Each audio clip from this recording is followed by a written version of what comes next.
Now, the Deputy Metropolitan Police Commissioner has said failings in the treatment of rape victims in London was a matter for dismay and shame.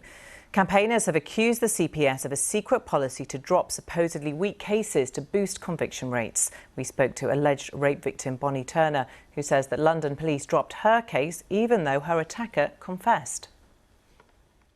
Eventually, he was already raping me, but eventually I was able to, suddenly my arms just kicked into action and my voice worked and I shouted stop and I shoved him off me. Nearly 5 years later, and Bonnie is still waiting for her day in court. I had already started disclosing to the London Met Police when they abruptly left my house, saying, oh, whoops, wrong police force. It was another 5-day delay from the point of which I had tried to report it. The police told me that the CPS had decided not to prosecute my case. The CPS had said it was his word against mine. How can they say it's his word against mine when he's written a confession and apology to me?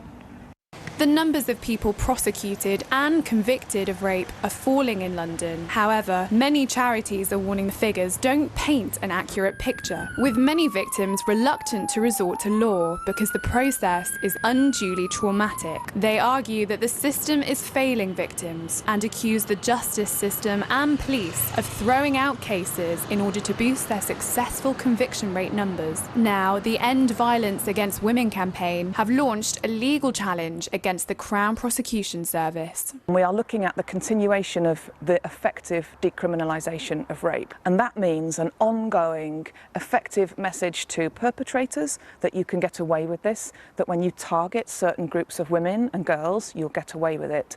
After lockdown was introduced, the total number of reported rape offences in London fell to 450. But in July, the number went up to over 700. So it's absolutely vital that we see increased resources going to policing so that they can give quality support. So we have rape victims and survivors in London and nationally who are taking, 3 years, if not 4 years now, from report to court, which is absolutely unacceptable. With the judicial review of rape policy announced in July, how much longer will victims have to wait for justice to be served?